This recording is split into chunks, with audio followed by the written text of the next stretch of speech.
Das Sharing von guten Ideen ist eigentlich heute eher der Standard geworden, weil man merkt, okay, durch die sozialen Medien erfährt es sowieso der andere und kann das kopieren. Also dieses, das ist meins und da darf keiner ran, zu heute eigentlich alles quasi öffentlich zu machen und auch über die sozialen Medien zu teilen und andere auch an dieser positiven Entwicklung teilhaben zu lassen, hat auch die Szene verändert in den letzten Jahren.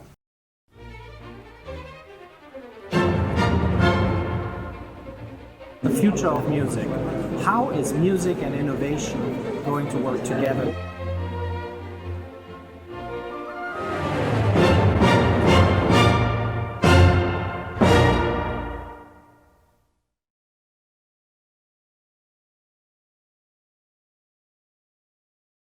Dann fangen wir an.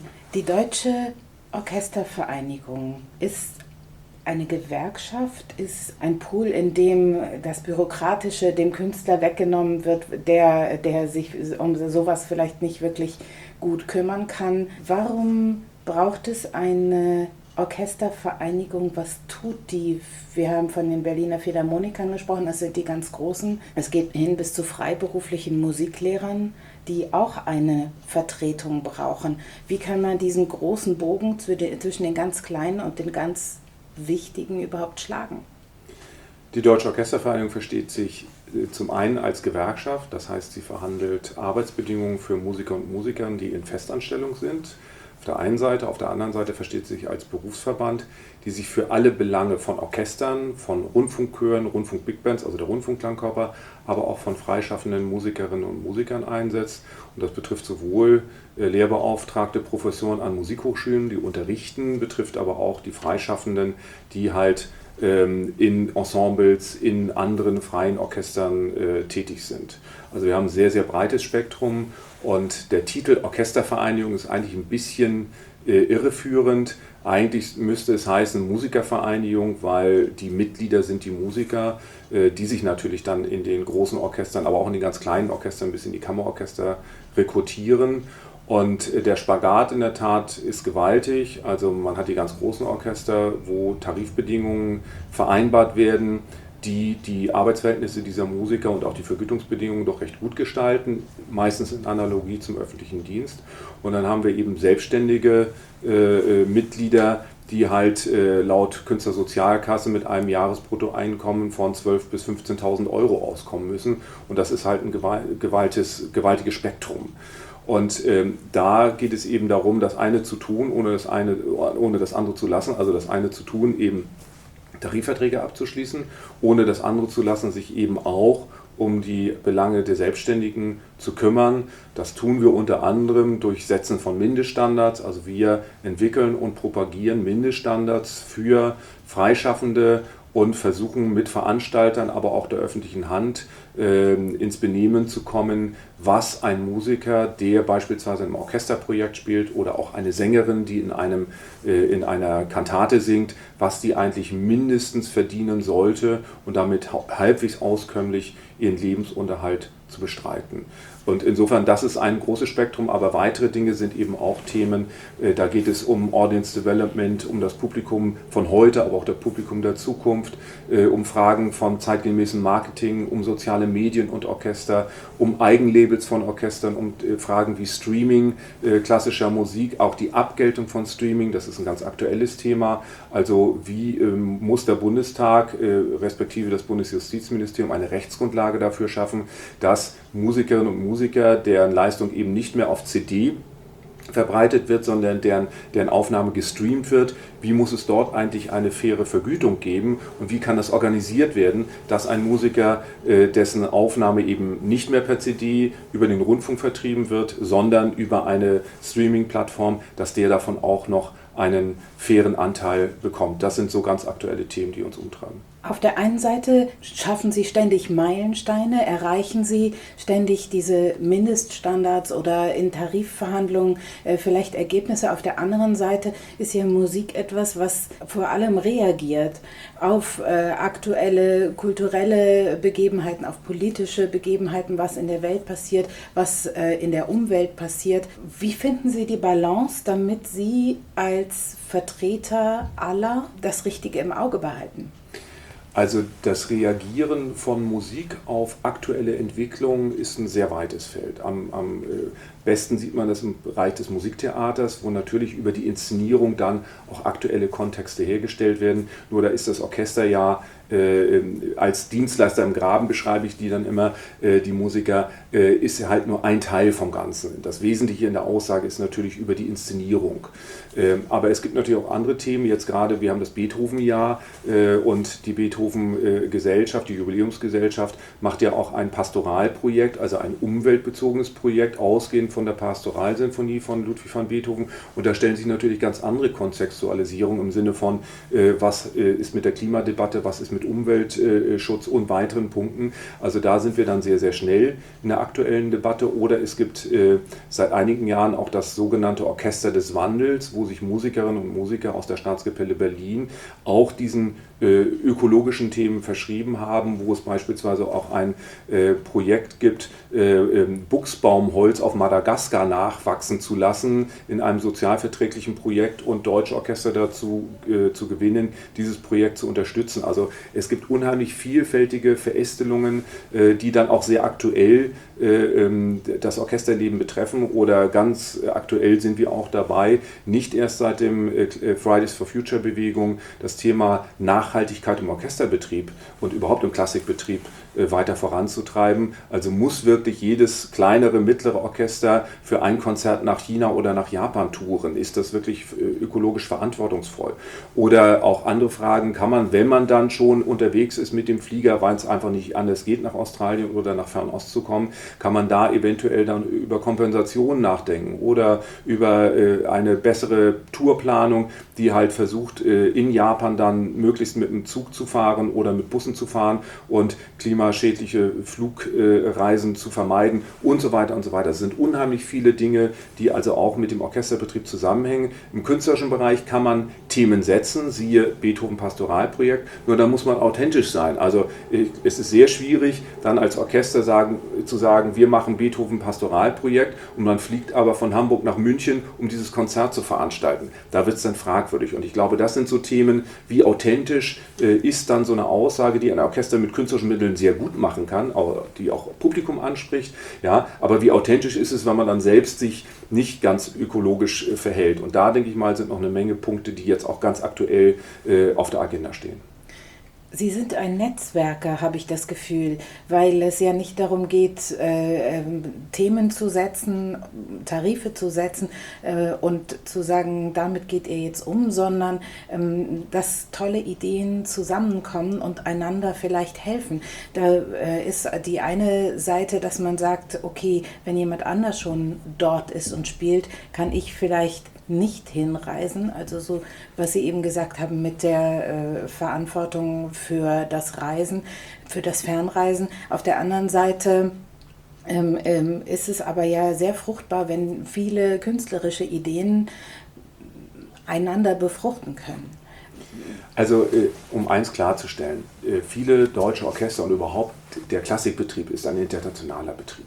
So, und da gibt es, in jedem Land gibt es Orchester, die auf dieser internationalen Bühne unterwegs sind. Gerade Deutschland mit seinen 129 öffentlich geförderten Orchestern ist da natürlich ein großer Player, aber eben auch andere Länder mit einer guten und großen Orchesterkultur sind da unterwegs. Die Frage ist nur, kann man das besser organisieren? Kann man es auch von dem Bewusstsein her anders darstellen? Kann man Reisen auch in Mikroresidenzis planen, dass man sagt, ich fliege zu einem Festival, aber ich bin eben 3 oder 4 Tage dort mit einem Orchester und nicht nur für ein einzelnes Konzert und so weiter und so weiter. Das sind sehr, sehr vielfältige Dinge, die man damit verknüpfen kann. Und was das Thema Netzwerken betrifft, die Klassikszene oder überhaupt die Orchester- und Musikszene ist ja international doch sehr gut vernetzt und gerade Deutschland spielt da eine wichtige Rolle, weil viele Musiker und Musiker aus dem asiatischen Raum, aber auch aus anderen Ländern haben ein Stück weit in Deutschland offenbar oftmals studiert, haben an der Deutschen Musikhochschule studiert und gehen dann in ihre Heimatländer zurück oder gehen in andere Länder. Die Orchester sind international aufgestellt, 20 bis 30 Nationen spielen in einem Orchester, das ist ja in anderen Ländern auch der Fall.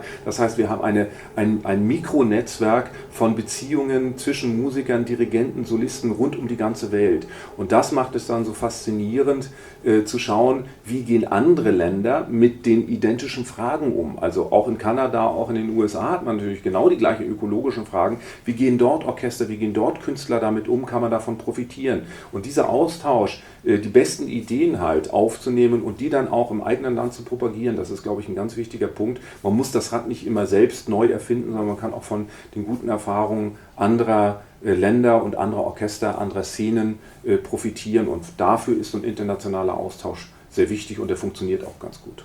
Jetzt habe ich als Einzelperson, als Einzelmusikerin vielleicht ein bisschen schlechtes Gewissen zu Ihnen zu kommen und zu sagen, ich habe hier eine sehr kleine Idee für 5-jährige Kinder und möchte das entwickeln. Wenn man dagegen sieht, dass Sie international Orchester miteinander vernetzen. Warum sind Sie aber auch für diese Leute da? Jedes Projekt oder jede Projektidee hat mal klein angefangen.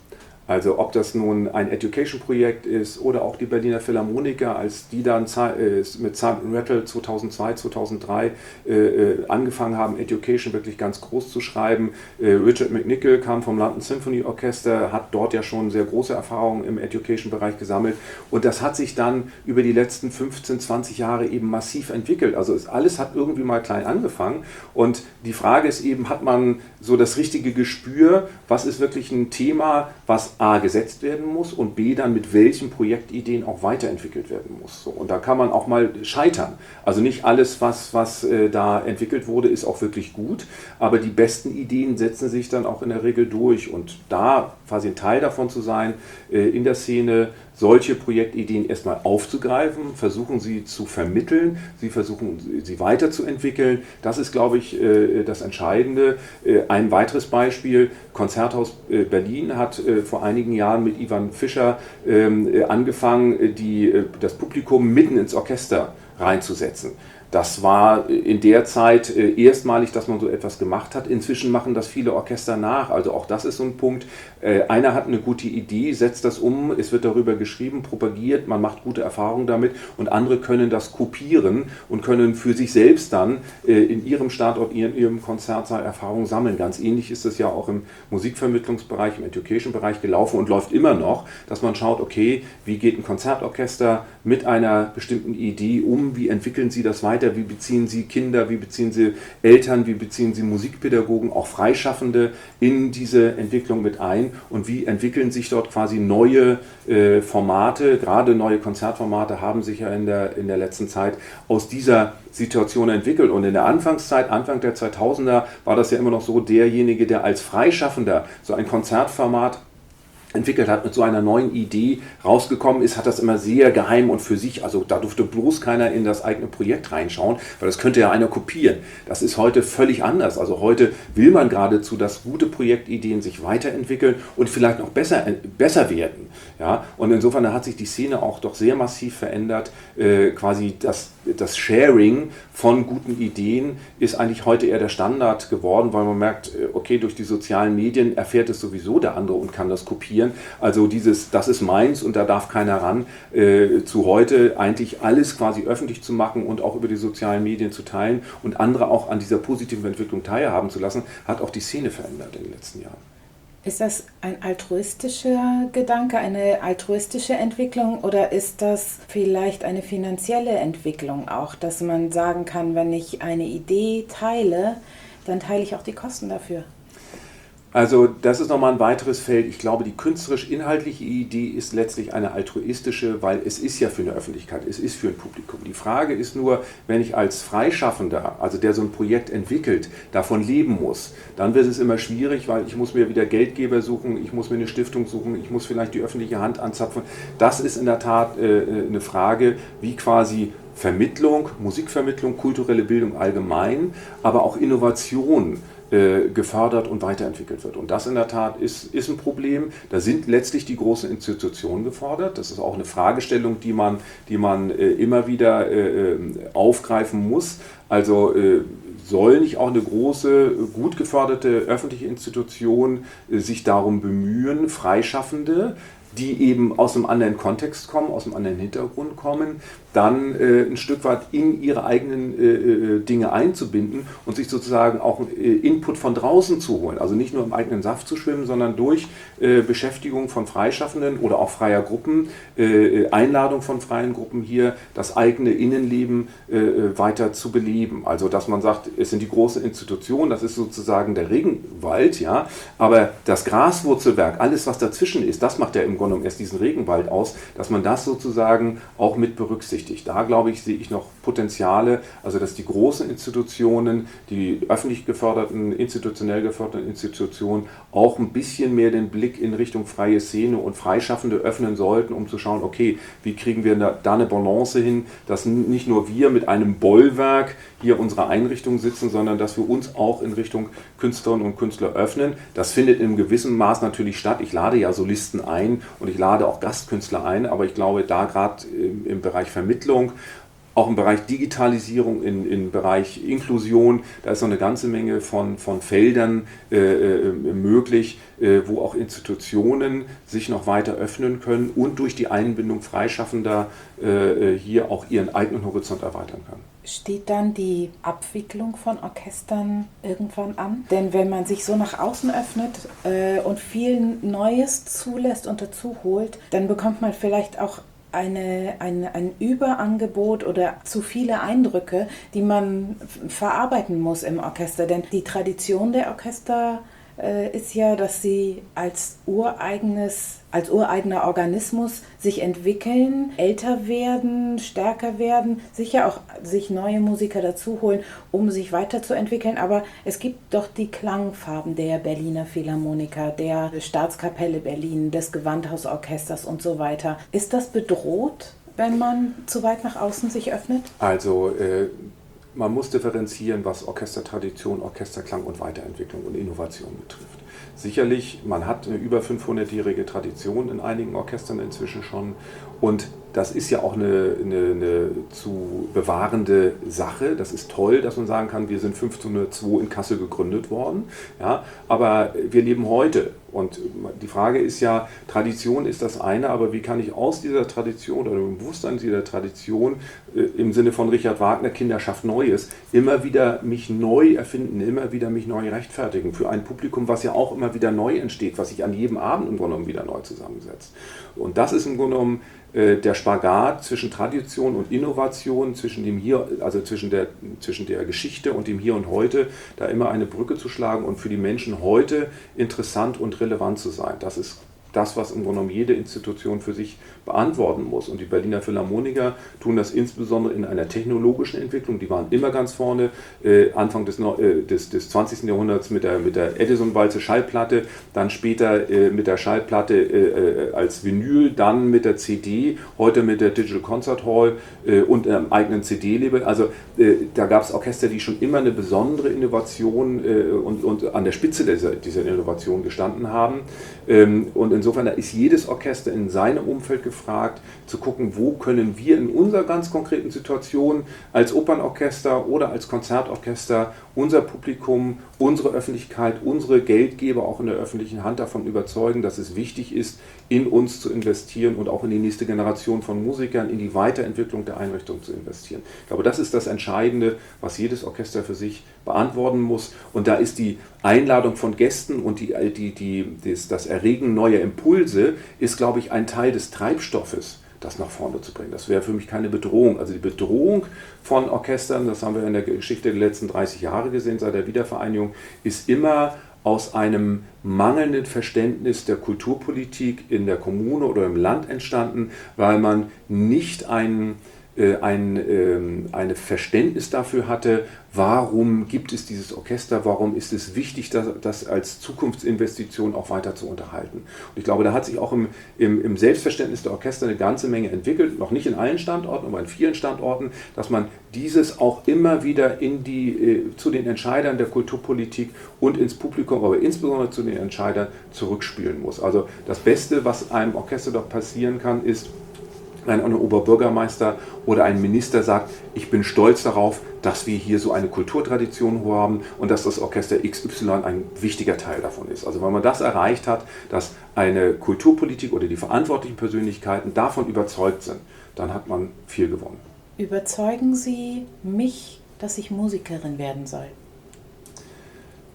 Wenn Sie mit 10 oder 11 Jahren am Regionalwettbewerb Jugend musiziert teilgenommen haben und den mit dem ersten Preis abgeschlossen haben und wenn Sie mit 14 dann den Landeswettbewerb gespielt haben und mit 16 in den Bundeswettbewerb gekommen sind und wenn Sie dann im Landesjugendorchester spielen und feststellen, das ist mein Ding, dann sollten Sie Musik studieren. Das Orchester der Zukunft, wie sieht das aus? Können Sie das abzeichnen? Wird das noch im Frack und im schwarzen Kostüm auf der Bühne sitzen oder wird es vielleicht überhaupt nicht mehr sitzen? Das Orchester der Zukunft wird immer auch ein Stück weit Orchester der Vergangenheit sein, weil es Stücke spielt, die in der Vergangenheit entstanden sind. Das Orchester der Zukunft wird nicht mehr so steif und formell sein, wie es vielleicht noch vor 30, 40 Jahren war. Das ist heute schon absehbar. Das Orchester der Zukunft wird eindeutig weiblich sein. Also es wird mehrheitlich weiblich sein und nicht mehr mehrheitlich männlich wie in der Vergangenheit. Und das Orchester der Zukunft wird ein sehr viel vielfältigeres und sehr viel zielgruppenspezifisches Programm spielen, als es heute der Fall ist. Das Orchester der Zukunft wird weiblich sein, da springe ich natürlich sofort drauf an. Warum ist das so? Sind Frauen die besseren Musiker oder sind Frauen geneigter, künstlerische Betätigungen zu tun und haben heute bessere Chancen als Männer? Ganz platt gesagt, Frauen sind fleißiger. Wir sehen das in den Alterskohorten der Orchester. Wir haben in der Alterskohorte zwischen 25 bis 50 Jahren schon jetzt über 50% Frauenanteil in den Orchestern quer durch Deutschland.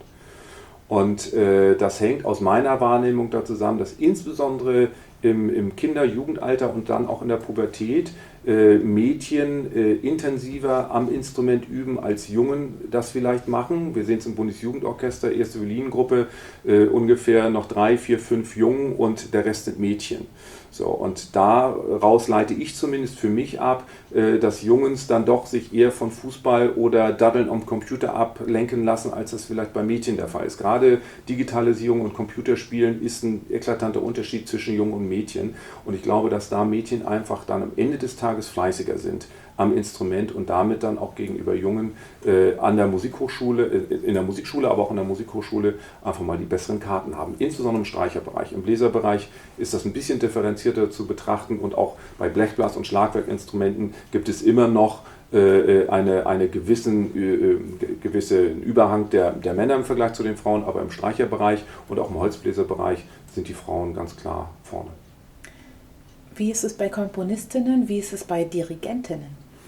Bei Dirigentinnen gibt es auch eine Entwicklung nach oben, da könnte es noch mehr geben. Das würde aber dann voraussetzen, dass man auch schon in der Musikschule und in der Schule das Thema Dirigieren, also Chorleitung, Gruppenleitung, auch ganz gezielt den Mädchen vermittelt. Da denke ich mal, gibt es Defizite. Aber insgesamt sehen wir auch in Chefdirigentenpositionen, das ist eine langsame Entwicklung, aber es ist eine Entwicklung, dass dort mehr Frauen in Chefdirigentenpositionen kommen. Auch da geht es wieder um die Frage, wie viele Kapellmeisterinnen gibt es, also die dann wirklich klassisch im Musiktheaterbetrieb als Korrepetitorin, als Kapellmeisterin, zweite Kapellmeisterin, erste Kapellmeisterin, stellvertretende GMD dort ihre Entwicklung machen. Da ist auch noch einiges zu beackern.